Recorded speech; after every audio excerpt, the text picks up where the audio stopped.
आज जो मेन चीज जिसके लिए आप सबको बुलाया, आपसे चर्चा करने का विषय था, वो थी इस साल की प्रोक्योरमेंट। और बड़ी खुशी की बात है कि जो हमारा estimated 57 lakh metric ton procurement का गवर्नमेंट ऑफ इंडिया से आया था, उसके बदले में कल तक 58.59 लाख मेट्रिक टन हरियाणा के अंदर प्रोक्योर करी गई है। और आज आखिरी दिन है जहां पूरे प्रदेश के 22 के 22 जिलों में हमने प्रोक्योरमेंट प्रोसेस को, जितना भी हमारा पैडी हमारी मंडियों में आया हुआ है, उसको प्रोक्योर करने के आदेश दिए गए हैं। और आज रात के बाद जो गवर्नमेंट ऑफ इंडिया की गाइडलाइंस है, बिना एक्सटेंशन के और प्रोक्योरमेंट नहीं हो। और पहली बार ऐसी व्यवस्था बनाई गई कि 58.59 लाख मेट्रिक टन के बदले में 57.85 लाख मेट्रिक टन लिफ्ट हो चुकी, जो कि अप्रॉक्सीमेटली 98.7% लिफ्टिंग हम हरियाणा प्रदेश की मंडियों से हमारा ग्रेन उठाकर मिल्स तक पहुंचा चुके हैं। उसके साथ जहां पेमेंट की बात है, ये इतिहास में पहली बार हुआ है कि अप्रॉक्सीमेटली 98% फार्मर्स को उनकी पेमेंट डीबीटी के माध्यम से 48 घंटे में हरियाणा सरकार ने कर दी, जिसकी कुल राशि 11,819 करोड़ है। और 236 करोड़ रुपया जो कल और परसों में हमारे पास पैडी आया है, उसका पेंडिंग है, जो कि आज संडे तक पुश हो जाएगा। और जो बैलेंस आज प्रोक्योर होगी अगले 48 घंटे के अंदर, उसको भी हम फार्मर के खाते में पुश करने का काम करेंगे।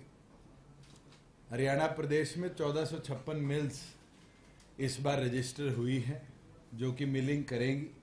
हमने सेग्रीगेट किया है, किसी को एडिशनल और एक्स्ट्रा इसके अंदर पैडी ना मिले, सबको बराबर मिले। सब एमएसएमई के सर्टिफिकेशन के साथ है। सबको आदेश दिए गए हैं कि उनके एम्प्लॉयज़ जो हमारा HUM पोर्टल है उस पर रजिस्टर हो। और एक एक मिल की फिजिकल वेरिफिकेशन भी कराई गई है इंडस्ट्री डिपार्टमेंट द्वारा, और उसके साथ साथ उसकी पिक्चर भी हमने ओनर के साथ करवाई है कि हमारे पास रिकॉर्ड मेंटेन रहे कि कोई भी गोस्ट मिलिंग के अंदर इन्वॉल्व ना हो। साथ में एक चीज और है कि हरियाणा प्रदेश में जहां कॉम्पनसेशन जीएसटी की पूरे देश में बंद हो चुकी, हमारे ऑफिसर्स ने पिछले सालों में बड़ा अच्छा काम किया है। हमने मॉड्यूल 1 से मॉड्यूल 2 में लास्ट ईयर शिफ्ट किया था और उसका रिजल्ट आने लगा है। मैं आपके साथ शेयर करता हूं, आज की तिथि तक पिछले साल अगर हम कॉम्पनसेशन शेयर हटा दें जीएसटी के अंदर जो गवर्नमेंट ऑफ इंडिया देती थी, तो हरियाणा प्रदेश में 14,302 करोड़ रुपया जीएसटी कलेक्ट हुआ था। और इस साल 18,290 करोड़ रुपया कलेक्ट हुआ है, जो कि लगभग कॉम्पनसेशन के बाद 22.71% की हमारी ग्रोथ दिखाती है।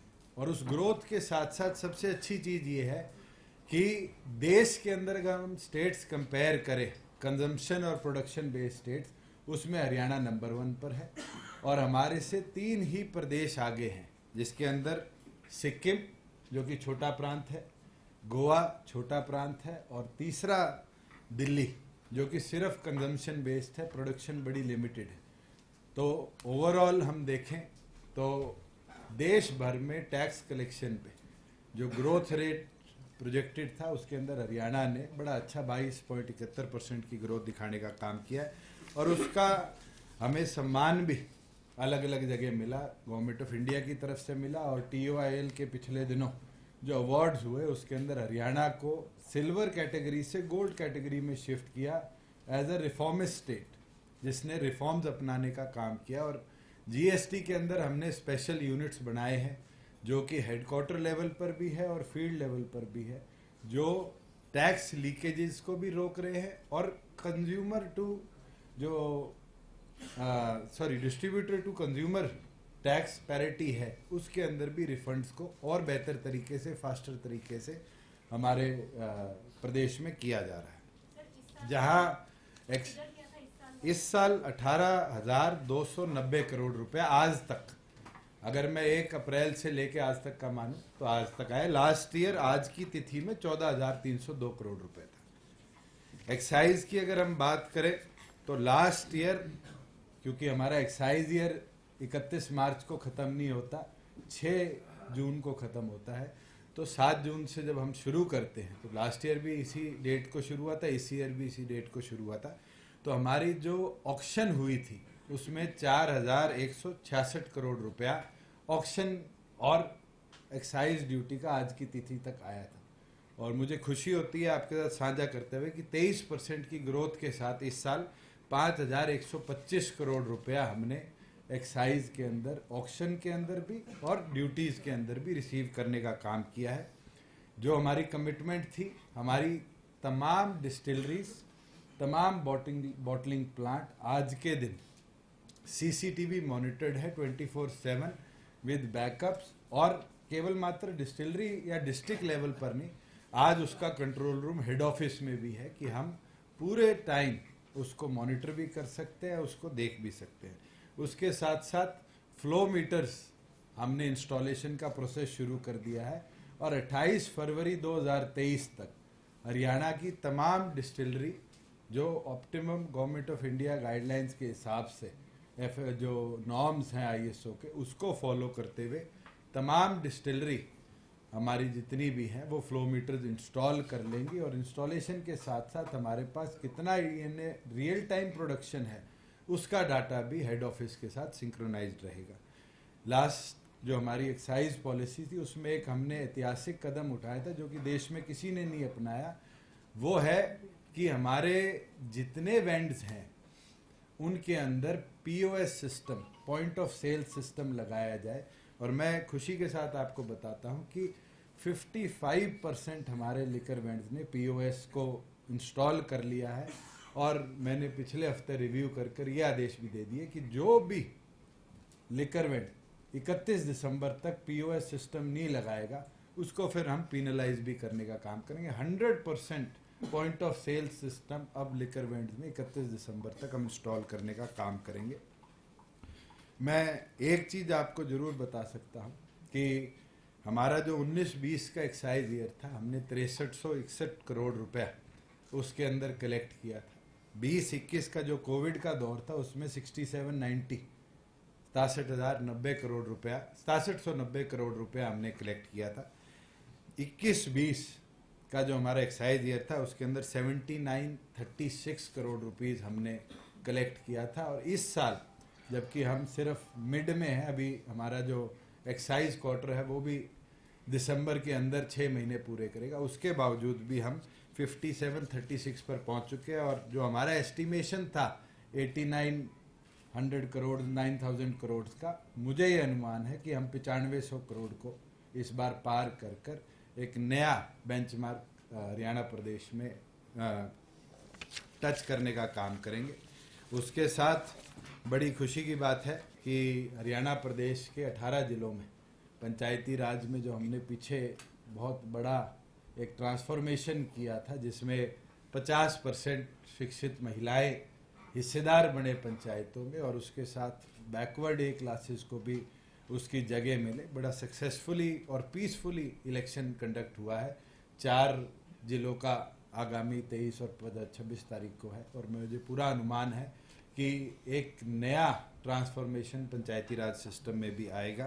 साथ में सीईटी का एग्ज़ाम पिछले वीक कंडक्ट हुआ था, थोड़ी दिक्कतें जरूर आई, मगर उसके बावजूद भी पहली बार है कि कहीं भी पूरे प्रदेश में जो हमने प्रयास करे, स्ट्रिक्टनेस करी, इस तरीके से कहीं भी प्रदेश के अंदर कोई बहुत बड़ी दिक्कत हमें देखने को नहीं मिली, जहाँ चाहे पेपर लीकेज की बात हो, चाहे किसी और के बैठने की बात हो। और मुझे लगता है जो सीसीटीवी मॉनिटरिंग है, फिंगरप्रिंट बायोमेट्रिक सिस्टम की मॉनिटरिंग है, उस सब को देखते हुए इस बार हमारे युवाओं को एक बड़ा फेयर मौका मिला है एग्जामिनेशन का।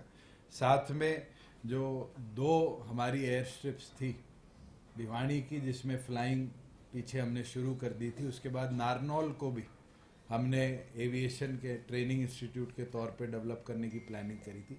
पिछले सप्ताह नारनौल में भी हमारे जो एविएशन रिलेटेड स्टूडेंट्स हैं एफटीओ के अंदर, उनने भी अपनी ट्रेनिंग शुरू कर दी। और जो गवर्नमेंट ऑफ इंडिया की एरोस्पोर्ट्स पॉलिसी है, उसके अंदर नारनौल प्रथम ऐसी एयर स्ट्रिप है जहां पर आज के दिन स्काई डाइविंग हम करवा रहे हैं। पिछले साल 1200 स्काई डाइव वहाँ पर हुई थी और इस बार हमारा टारगेटेड है, क्योंकि वहाँ जो ऑपरेटर है उसको हमने टारगेट दिया कि 1 प्लेन की बजाय अब वो 2 प्लेन लाए। तो वहाँ पर इस बार हमारा टारगेट है 2500 से भी ऊपर हम स्काई डाइव उस एयर स्ट्रिप्स पे कर पाए, क्योंकि वो देश के अंदर एक ऐसी जगह है जहाँ पर एडवेंचर स्पोर्ट्स को एक मौका उभरने का मिल रहा है। और दूसरी ओर पर आज रेवेन्यू के लिए भी स्टेट को, क्योंकि जीएसटी कलेक्शन होती है, एक मौका मिल रहा है। साथ में एक निमंत्रण मैं भी आप सबको दे दूं, क्योंकि जननायक जनता पार्टी के 5 साल हम भिवानी के अंदर मना रहे हैं, तो मेरी ओर से आप सब भी आमंत्रित है कि 9 दिसंबर को आप सभी साथी भी, और एडवांस में इसलिए बता रहा हूँ कि फिर कहीं दीप कमल की या किसी की तरफ से कमी ना रह जाए, तो मेरी तरफ से ये आमंत्रण आपके लिए है कि आप सभी साथी 9 तारीख को भिवानी में आने के काम। Now the floor is yours. आज बस ये डिपार्टमेंट रखते हैं, एक्साइज और फूड सप्लाई।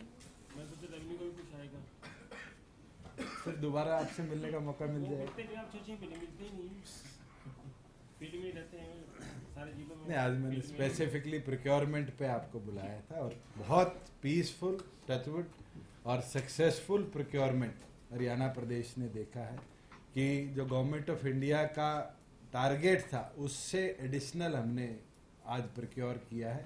और पूरे प्रदेश में हमें कमियां मिली, और कमियां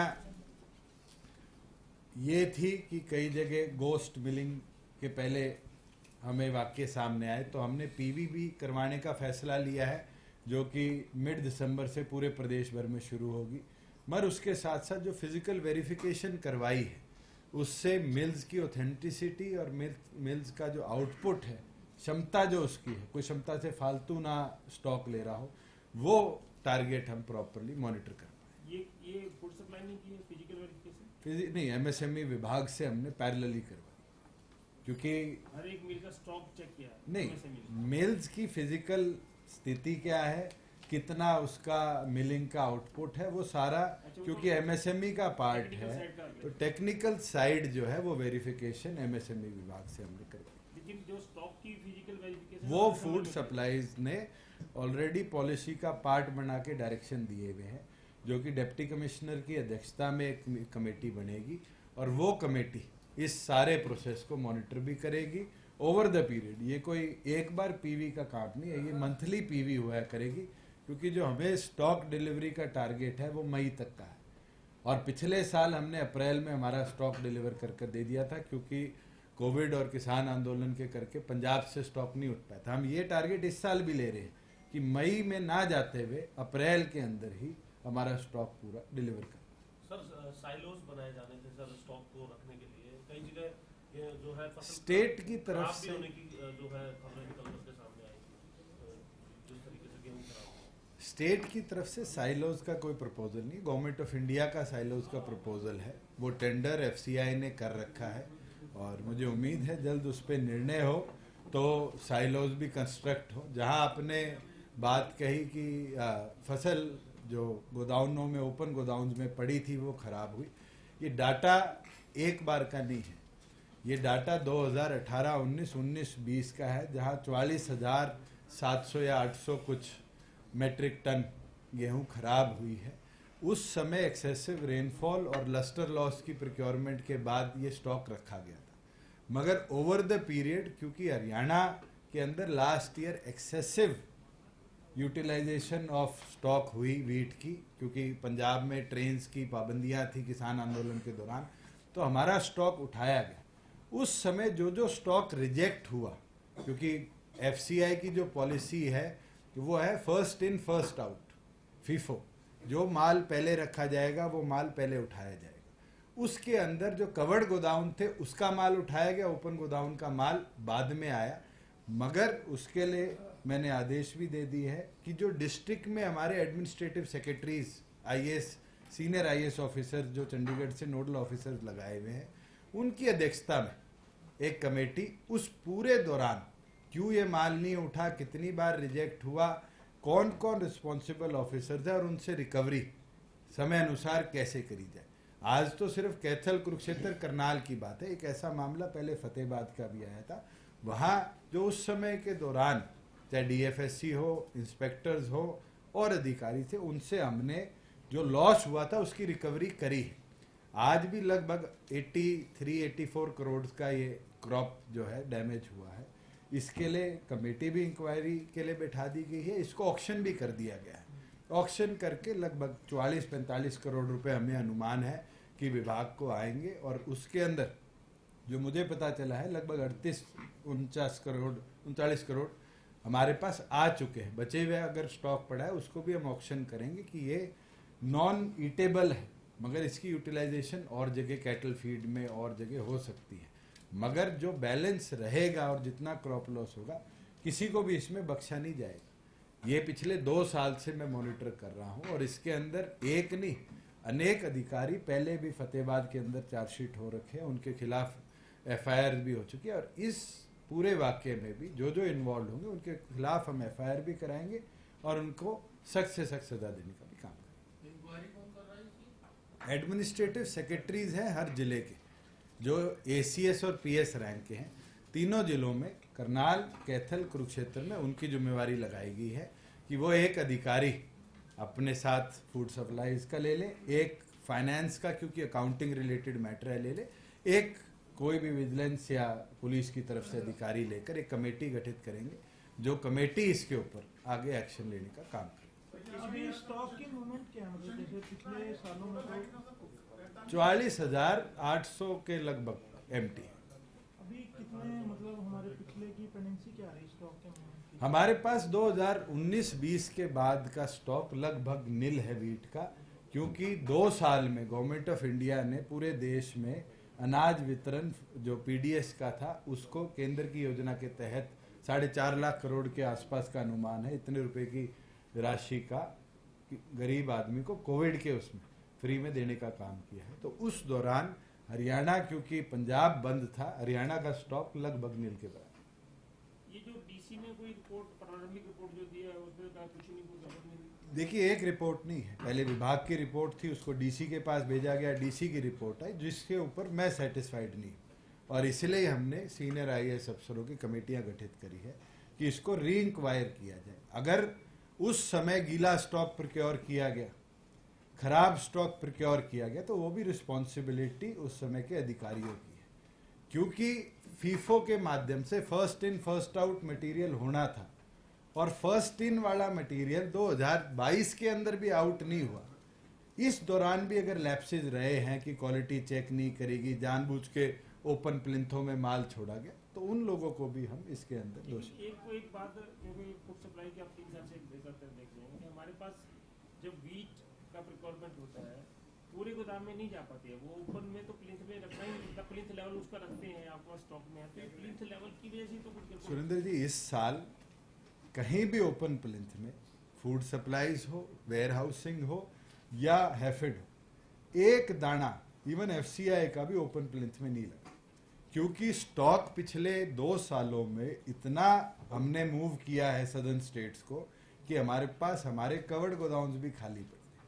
ये प्रिक्योरमेंट 2018-19, 19-20 की हुई है, जो कि अप्रैल महीने में हुई। उस समय क्योंकि भंडारणों में, कवर्ड गोदाउनों में जगह नहीं थी, तो ये मटेरियल ओपन प्लिंथ में रखा गया। उस समय एक्सेसिव रेनफॉल भी हुआ है उन दिनों के अंदर, प्लस गवर्नमेंट ऑफ इंडिया ने मॉइस्चर रिलैक्सेशन भी दी थी। तो क्या मॉइस्चर रिलैक्सेशन और बारिश की वजह से मटेरियल हुआ, इसके ऊपर सारे के ऊपर इंक्वायरी करने के बाद ही मैं फैक्ट्स आपके साथ शेयर करूँ। बाजरा में कितनी खरीद हुई, क्या? लगभग जो हमारा गवर्नमेंट ऑफ इंडिया ने परमिशन दी थी 160 की, उतना हमने टारगेट लिया था। जो पिछला रिव्यू मैंने किया था उसके अंदर 85,000 एमटी हमने प्रोक्योर किया था और आदेश दे दिए थे कि एडिशनल भी मंडियों से एमएसपी के ऊपर किसान से प्रोक्योर किया जाए। साथ में लगभग 280 करोड़ रुपया हमने भावांतर भरपाई के अंदर, जो अगर 1900 आया तो उसको 450, और अगर वो 1950 के रेट पे आया तो उसको 400 रुपया किसान को भावांतर भरपाई पे भी बाजरे का 280 करोड़ रुपया कुल हमने देने का काम किया। ये जो आप कह रहे थे घोस्ट परचेज की या घोस्ट बिलिंग का कुछ पार्ट आया था, कुछ कह रहा है करनाल वगैरह की, अभी क्योंकि प्रोक्योरमेंट तो लगभग खत्म हो गया है, कितना डाटा हमारे पास है? अभी सारा डाटा आया नहीं है, मगर जुंडला के अंदर हमने इंस्पेक्शन रैंडम करवाई थी, वहां पर यह भी सामने आया था कि स्कूटर के नंबर पर भी प्रोक्योरमेंट दिखाई गई थी। उसके बाद मैंने आदेश दे दिए थे 22 के 22 डिप्टी कमिश्नर्स को कि वो एक एक व्हीकल जो ट्रांसपोर्टर देता है उसका जो ई परिवहन हमारा पोर्टल है, वाहन जिसको हम बोलते हैं, उससे नंबर को गवर्नमेंट वेरीफाई करवाए। उस वेरिफिकेशन के अंदर 9 जिलों की रिपोर्ट आ चुकी है, 13 जिलों की रिपोर्ट को तुरंत अगले 2 दिन में हमने मंगाया है।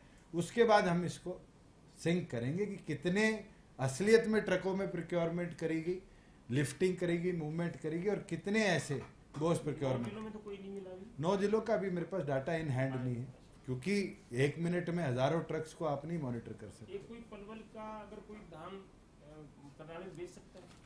फार्मर को इस बार लिबर्टी थी, मंडी सिलेक्ट करके अपनी बेच सकता है। पिछले साल हमने रिस्ट्रिक्टिव किया था कि फार्मर उसी मंडी पे जाएगा जो उसको निर्धारित होगी। इस साल वो अपनी मंडी को खुद सिलेक्ट करके जा सकता था, क्योंकि लास्ट ईयर आपने देखा होगा 59 लाख एमटी हमारा टारगेट था, 56 लाख एमटी हमारे पास आया था। हमारा बहुत सा धान फार्मर को टाइम ना मिलने की वजह से पंजाब में जाके बिका। वीट के अंदर भी ये रिस्ट्रिक्शन पंजाब को बेनिफिट देगी। इस साल हमारा एग्रीकल्चर जीडीपी लो ना हो, हमने फार्मर को ये परमिशन दी थी कि वो अपनी मेरी फसल मेरा ब्यौरा पे लैंड रजिस्टर कराए। लैंड रजिस्ट्रेशन के बाद मार्केटिंग बोर्ड के पोर्टल से वो सिंक हो, और उसके बाद मंडी सिलेक्शन के माध्यम से वो कहीं भी अपने जो उसको लगे, क्योंकि पलवल के अंदर आज के दिन प्रोक्योरमेंट बंद है, वो फार्मर वहां नहीं बेच सकता तो नेक्स्ट ऑल्टरनेटिव जो उसको सूटेबल रखता है बेच सकता है। और पिछले दिनों हमने आदेश जारी कर दिए थे, लगभग 200 मंडियों में से हमने 150 के आसपास मंडियों को बंद कर दिया था। आज स्पेशल आदेश दिए कि जिन मंडियों में भी स्टॉक आया है उसको तुरंत खरीद कर मंडियों को आज शाम 5 बजे से हम पूरी तौर पर बंद। पार्टी का स्थापना दिवस है और पार्टी के सभी नेता मौजूद रहेंगे। सर सीईटी का आपने जिक्र किया, सर सीईटी में सबसे ज्यादा परेशानी हिसार के अंदर देखने के लिए मिली थी, काफी गैदरिंग भी हुई थी और परेशानी हुई थी, और बच्चों का ये कहना था कि बस तो फ्री दे दी लेकिन रात को 2 बजे चलेगी, 40 किलोमीटर दूर घर है, रात भर वो बच्चे सफर करके सर दूर पहुंचे। मेरी इस बारे में चर्चा भी हुई सीएम साहब से भी, हमारे सेक्रेटरी जो पीएस ट्रांसपोर्ट है उनसे। वो कंफ्यूजन क्रिएट करेगी लोकल अथॉरिटीज जो है, मगर तुरंत उसको हमने हैंडल किया। वो जो शेड्यूल बनाया गया वो लोकल लेवल पर हमने डायरेक्ट किया था कि आप बनाइए, और मुझे लगता है कि हमारी ट्रांसपोर्ट की सभी टीम ने, सीएम साहब ने खुद पर्सनली इसमें इन्वॉल्व होकर बड़ा अच्छा तरीके से इसको मैनेज किया, और सभी छात्र पेपर के लिए समय अनुसार पहुंचे, उसमें डिले नहीं है। वो सर रात भर जागे हुए थे छात्र, मतलब बस में जाने की वजह से, और उनका मैं उसके लिए खेद प्रकट कर सकता हूँ, क्षमा याचना कर सकता हूँ, क्योंकि किसी एक व्यक्ति की वजह से गलती हुई। मुझे पता है हजारों बच्चे वहाँ बस स्टैंड पे समय पे आके हुए, और सिर्फ एक कन्फ्यूजन की वजह से मैं तो उन सभी साथियों से क्षमा ही मांग सकता हूँ, और ये गलती से हमें फ्यूचर के लिए सीखने को मिलेगा। हम एडवांस में इसकी प्लानिंग करेंगे कि रात की बजाय दोपहर में ही बच्चों को नेक्स्ट स्टेशन तक पहुंचाएं। वो जिस अधिकारी ने सोचा उसने ये सोचा कि एग्जामिनेशन सेंटर पे समय अनुसार पहुंच जाए, मगर उसने ये नहीं सोचा कि उसको पूरी रात जागना पड़े। आपसे यूथ वाले भी ज्यादा लोग मिलते रहते हैं, और सीईटी में 10 लाख के आसपास रजिस्टर किया था, 9 के आसपास लोग गए। वो कह रहे हैं कि जो सीईटी है ये ग्रुप सी के लिए हुआ है, और ग्रुप सी के जो पद विज्ञापित होंगे उसमें उस पद का 4 गुना ही जो टॉप के लोग होंगे सीईटी के, उनको बुलाया जाएगा। आवेदन मतलब नहीं कर पाएंगे, बुलाया का तो मतलब बात की बात है, उनको आवेदन नहीं कर पाएंगे। ये एक डिमांड उठ रही है लगातार, आपके साथ मुलाकात किसने की हुई, डिमांड की हो, सोशल मीडिया में चल ही रहा है कि इसको जितने भी जो 50% और 40% सरकार ने निर्धारित किया पास होने का, इसको क्वालिफाइंग करें कि मतलब वो सारे के सारे आवेदन उसमें करें। ये हमारा प्रेरोगेटिव नहीं है। हम तो सिर्फ स्टाफ सिलेक्शन को, पब्लिक सर्विस कमीशन को हमारी जितनी वैकेंसीज है उसका आवेदन भेजते हैं और उस आवेदन के ऊपर वो किस क्राइटेरिया को अपना, सीएटी एक बेंचमार्क है। अगर उस बेंचमार्क में आप क्वालिफाई होते हो और क्वालिफाई होने के बाद फॉर एग्जांपल सी क्लास के अंदर आपके क्लर्क आते हैं। आज पूरे हरियाणा के सभी 52 विभागों को अगर हम उठाकर देखें और वैकेंसी फॉर एग्जांपल ले लें कि 5000 क्लर्कों की वैकेंसी, तो उसके अंदर एचपीएससी का प्रेरोगेटिव है कि वो 20,000 को बुलाए, 25,000 को बुलाए और वो कौन से होंगे वो क्वालिफायर वो सेट। मैं आपको अपडेट करूँ, सीईटी जो पॉलिसी है सरकार ने बनाई है, मंजूर यहाँ से हुई है, वो पॉलिसी हमने एचएससी को भेजी है। उस पॉलिसी में लिखा है कि 4 गुना ही बुलाने हैं, एचएससी से नहीं करवाना है। मगर उसके बाद मैं आपका मैं पॉइंट समझ गया। आप कह रहे हो कि क्वालिफिकेशन, हमें तो आज के दिन जो क्वालिटी चाहिए वो तो टॉप परसेंटेज थी। हमने एक बेंचमार्क सेट कर दिया, उसके अंदर हमने टॉप ले लिए। उस टॉप के अंदर भी हमें जो क्वालिफिकेशन क्राइटेरिया है वो 20 जो 4 टाइम्स आप कह रहे हैं वो ले लिया।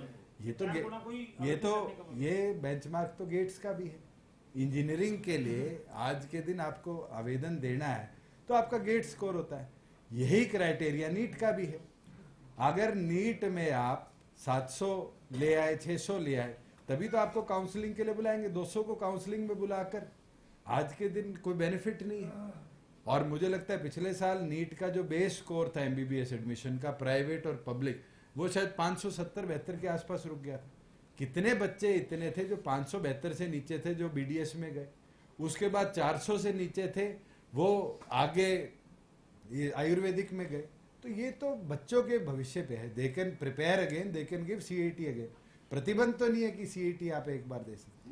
क्वालिफिकेशन क्राइटेरिया बिल्कुल इसके लिए बनाया गया। मैं आई स्टैंड करेक्टेड आपकी वजह से कि बिल्कुल स्टेट ने दिया, मगर एचपीएससी को दिया। अब एचपीएससी और स्टाफ सिलेक्शन चूज करेगा कि हमें कितना लो। उस रूल के हिसाब से हमें टॉप 20 चाहिए अगर 5 पोस्ट है। सर एक कल सीएम साहब गीता जयंती को लेकर प्रेस कॉन्फ्रेंस कर रहे थे। मुद्दा आया कि कुरुक्षेत्र के अंदर जो सड़कें हैं उनकी स्थिति ठीक नहीं है। अंतर्राष्ट्रीय महोत्सव है सर, बाहर से भी लोग आएंगे, सड़कें अगर ठीक हो जाए तो बहुत बढ़िया। एक का मैटर था, 2 बार कॉन्ट्रैक्टर काम छोड़ के चला गया था। जो गेट नंबर 3 से लेके पिपली गेट तक थी वो ऑलरेडी कंप्लीटेड है।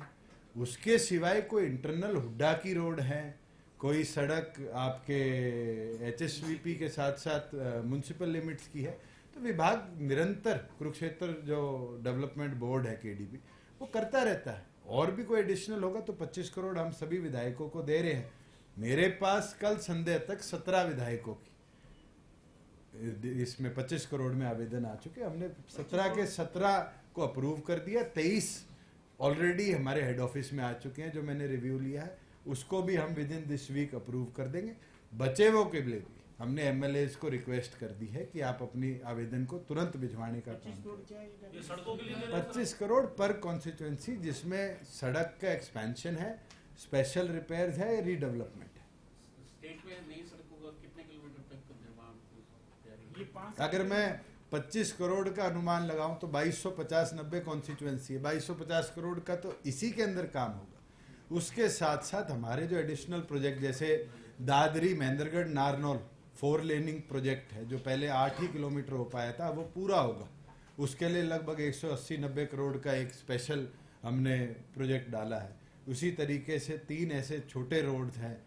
एक हमारा मेवात का रोड है, एक जो पीछे नितिन गडकरी जी आए जब हमारे सोना तावड़ू एमएलए ने और पटौदी एमएलए ने बात करी थी कि एक डिफेंस रोड है, उसको टेकअप किया। निरंतर ये तो नेवर एंडिंग प्रोसेस है जिसका 5 साल कंप्लीट होगा। नॉन सेटिस्फैक्ट्री कंडीशन है, उसको हम दोबारा टेकअप करके अप्रूव। तो नेशनल हाईवे स्टेट का काम नहीं है, मगर नेशनल हाईवे में मैं एक साझा कर देता हूँ। मैं गडकरी जी का आभारी हूँ, पीएम का आभारी हूँ कि दोनों ने भारतमाला 2 के अंदर हरियाणा को 3 बड़ी सौगात देने का काम किया है। पहली जो हमारा पानीपत से चौटाला नेशनल हाईवे है जो 9 नेशनल हाईवेज को कनेक्ट करेगा, ईस्ट वेस्ट कॉरिडोर, हरियाणा प्रदेश का है, उसका अप्रूवल आ गया और वो अब जो ग्राफिक्स के अंदर इनकी D2 पोजीशन होती है उसके अंडर है, और मैं उम्मीद करता हूँ कि विद इन 3 to 6 मंथ उसका एक्विजिशन का काम हम शुरू कर लेंगे। दूसरा प्रोजेक्ट जो हमने आवेदन किया था हिसार से लेके और रेवाड़ी तक वाया टोसाम, बारडा, महेंद्रगढ़, इस प्रोजेक्ट को भी भारतमाला 2 में लास्ट कैबिनेट ऑन इंफ्रास्ट्रक्चर में अप्रूवल दे दिया है। और तीसरा एक बहुत बड़ा रिलीफ हरियाणा को होगा, जो कि दिल्ली से अब हम पानीपत अंबाला आते हैं, और ये रोड हमने अब देखा है कि रैपिड कॉरिडोर के अंदर भी एक्सपैंड होने के बावजूद भी बहुत ज़्यादा ट्रैफिक इस पे है। इसको भी एक पैरेलल सड़क कैसे दी जाए उसके लिए अप्रूवल दे दिया है। वो है दिल्ली के अक्षरधाम से शामली और शामली से ग्रीनफील्ड कॉरिडोर अंबाला तक हम कनेक्ट करेंगे। और मुझे लगता है जो सफ़र इस कॉरिडोर के बाद होगा वो दिल्ली चंडीगढ़ का सफ़र 2-2.25 घंटे का। पैरेलल में तीन इसी के पैरेलल में यमुना के किनारे आधा और यमुना के किनारे शामली से लेके और अंबाला तक पूरा ग्रीनफील्ड एक्विजिशन से एक एक्सप्रेसवे बनाया जाए। दुष्यंत जी, इतनी जो खरीद आपने कही कि टारगेट पूरा किया है, किसान जो मौसम की मार ही पड़ी, कुछ सरकार बोनस वोनस का भी प्रावधान करने जा रही है, कुछ है सरकार की तरफ से भी किसानों को? MSP का 12,000 करोड़ रुपए किसान के खाते में हमने भेज दिया है। आज की प्रोक्योरमेंट का हमारा अनुमान है 200-225 करोड़ रुपया बैलेंस रहेगा अगले 2 दिन में। फार्मर को ऑलरेडी आदेश दे दिए गए हैं। गिरदावरी की रिपोर्ट तो आ चुकी है, क्योंकि पंचायत चुनाव में डिप्टी कमिश्नर, रेवेन्यू ऑफिसर सारे इन्वॉल्व थे। स्पेशल गिरदावरी की रिपोर्ट, क्योंकि कोड ऑफ कंडक्ट लगा हुआ है, इसके बाद आएगी, उसको हम सिंक्रोनाइज करके जो पैसा है उसको भेजेंगे। मैं पिछले सालों की पिछले सालों की एक बारी बारी बात आती है कि पैसा नहीं पहुंचा। लगभग 650-700 करोड़ रुपया हरियाणा प्रदेश के 2020-21-22 का जो क्रॉप डैमेज का था वो हमने मंगाकर ऑलरेडी पुश कर दिया है। वो दिसंबर से इसलिए नहीं हो पाया क्योंकि code of conduct panchayat election का लग गया था। तुरंत इसके बाद हम उसको भी दिसंबर से करेंगे। पुश करने का मतलब है कोड ऑफ कंडक्ट खत्म होती है उनके खत्म चला जाएगा। हाँ, सारे नहीं, क्योंकि DBT रेवेन्यू के अंदर अभी तक हम नहीं बना पाए थे क्योंकि फार्मर्स के अकाउंट लिंक्ड नहीं थे रेवेन्यू साइड से। इधर तो क्योंकि मेरी फसल मेरा ब्यौरा में मैं आपकी जमीन लेके भी एज ए लेसी उसको रजिस्टर कर सकता हूँ। क्योंकि गिरदावरी का ओनर को पैसा मिलता है, उसके अंदर फिजिकली सबको तहसीलों के अंदर फार्मर्स को जाके अपने अकाउंट्स को लिंक कराना पड़ेगा। ये एक पहला प्रोसेस है जिसको हमने शुरू किया कि अकाउंट लिंकेजेस शुरू हो रही है। जिन जिन के अकाउंट है उनको DBT हो जाएगा, बचे हुए को इन्फॉर्मेशन पहुंच जाएगी कि वो आकर अपने अकाउंट को लिंक कराए। अभी तक जो मैंने डाटा लिया था पिछले वर्षों का भी कई 100 करोड़ रुपया है जो फार्मर्स आज तक क्लेम करने ही नहीं है, वो तहसीलों में पड़ा है। उसके लिए भी मैं पोर्टल बना रहा हूँ कि अगली 1 महीना, 2 महीना, 3 महीने तक अगर कोई क्लेम नहीं करेगा तो हम ट्रेजरी से पैसा वापस मंगाएंगे, क्योंकि वो नॉन क्लेमेंट फॉर है। 2-5 पर कई 100 करोड़ है। मैं डाटा आपके साथ अलग से शेयर 1000-2000 तो ऑन हैंड। ये जो 25 करोड़ आप बता रहे हो, ये सभी अकाउंट्स में जा रहे हैं या जो आवेदन करेंगे उनको डाल रहे हैं? सभी MLAs की तरफ से डिमांड लोकल XCN और SC को दी गई है। उस अपॉन वेरिफिकेशन उनको दिखाया गया है कि 25 करोड़ में आपकी प्रायोरिटी 1, प्रायोरिटी 2, प्रायोरिटी 3 डिसाइड कर लीजिए। प्रायोरिटी 1 में जो 25 करोड़ रुपए उनकी तरफ से आएंगे उसको हम पुश करें। जैसे कल एक फाइल मेरे पास आई थी, वो 24 करोड़ 61 लाख की थी, तो 39 लाख बैलेंस है, तो हमने विधायक को समाचार भेज दिया भी 39 लाख भी अपने क्लेम कर। एक की 26 करोड़ आई थी, उसका हमने माइनस कर दिया कि भाई आप बता दीजिए कौन सी कम होगी। मगर 17 की फाइल्स अप्रूव हो चुकी है। लगभग 23-24 का जो मेरे को पता है हेडक्वार्टर लेवल पर आ चुकी है। बचे MLAs को हमने समाचार भिजवा दिया है कि आप भी तुरंत अपनी फाइल्स को पुशअप कराइए। इनको हमने विधानसभा में कहा था इस साल की बजट अनाउंसमेंट थी कि 25 करोड़ पर कॉन्स्टिट्यूएंसी हम स्पेशल रिपेयर्स और डेवलपमेंट के लिए हर MLA को कमिट करें। किशन जी, MBBS के छात्र जो रोहतक में बॉन्ड को लेकर धरने पे बैठे हैं और चारों मेडिकल कॉलेजेस के छात्र वहाँ इकट्ठे होकर धरने पे जा रहे हैं, उसको लेकर सरकार की मेरे डॉक्टर शिवाज जो हमारे मेडिकल सेल के अध्यक्ष हैं उनसे भी चर्चा हुई थी। कुछ कंफ्यूजन भी है और कुछ अमेंडमेंट की जरूरत भी है। आगे उनके साथ बैठ के चर्चा करके इसको भी रिजॉल्व क्योंकि ये जो जीएसटी कंपनसेशन का कंपोनेंट आना, वैसे कंफ्यूजन क्या है वैसे इससे कोई फर्क पड़ा है रवन्यू को? 10,000 करोड़ रुपए नहीं, उसकी भरपाई कैसे होगी? उसकी भरपाई कैसे? जो हमारी ग्रोथ है 22%, वो उसको कवर अप इस साल करेगी। अगले साल के लिए हमें और बेहतर करना है। और मैं आपके साथ शेयर कर लूं, उत्तर प्रदेश हमारे से आबादी में 5 गुना 6 गुना बड़ा प्रदेश है। अगर हम हरियाणा की माने तो 3 करोड़ के आसपास है, उत्तर प्रदेश 20 करोड़ के आसपास, 22 करोड़, तो लगभग आप कंपेयर करो 7 गुना बड़ा प्रदेश होगा। उसके बावजूद भी जीएसटी का अगर मैं डाटा शेयर करूं, कलेक्शन का और का, तो हमसे पर मंथ 500-600 करोड़ रुपए एक्सेस कलेक्ट करता है। उनकी कॉम्पनसेशन कितनी कम हुई होगी? जब 2017 में माननीय जेटली जी ने ये कानून लाया, तो जब अश्योर किया था कि 5 साल तक 14% एवरेज ग्रोथ में हम स्टेट को कॉम्पनसेट करेंगे, जो कि सभी स्टेट्स की मांग थी कि और 3 साल बढ़ाया जाए कोविड को देखते हुए। उसके बावजूद भी जीएसटी काउंसिल ने उस कॉम्पनसेशन को, जिसमें मैं भी सदस्य हूँ, नई मांग को माना और बंद कर दिया कि स्टेट्स अब आत्मनिर्भर हो, अपने आप डेवलप करें। आज खुशी है, उनका प्रेडिक्टेड ग्रोथ 14% था। डिस्पाइट कोविड हरियाणा ने 23% इस वर्ष के अंदर ग्रोथ दिखाई है। और मेरा अनुमान है जो हमारा टारगेटेड इस साल का जो ग्रोथ थी उससे हम फालतू करेंगे, मगर हाँ, जो 17 में 2022-23 की प्रोजेक्शन करी गई थी उससे शायद थोड़ा बहुत, मेरे ख्याल से 2-3 हज़ार करोड़ हम शॉर्टफॉल में रहे, जो कि बहुत बड़ा नहीं है। ऐसे ऐसे प्रदेश भी है, पंजाब एक एग्जाम्पल है, जो शायद 30,000 करोड़ पीछे रहे, जो मेरा रिव्यू। इसमें जो बीएनपी वाले में आप कह रहे थे कि कंफ्यूजन क्या है और संशोधन क्या है? मैं चर्चा कर रहा हूँ, मैं उसी बाद आपको बताऊँ। कंफ्यूजन क्या है? बॉन्ड के लिए है, जो स्टेट की तरफ से उनको बॉन्ड दिए जाते हैं एजुकेशन के लिए और के लिए, उसकी रिकवरी के अंदर उनको हिस्सेदारी दी जा रही है स्टेट में नौकरी करने की। तो जो भी चीज़ है, क्योंकि डॉक्टर शिवाज की मैंने ड्यूटी लगाई है, मेडिकल सेल के हमारे अध्यक्ष है, वो चर्चा करके इस पे मेरे को एक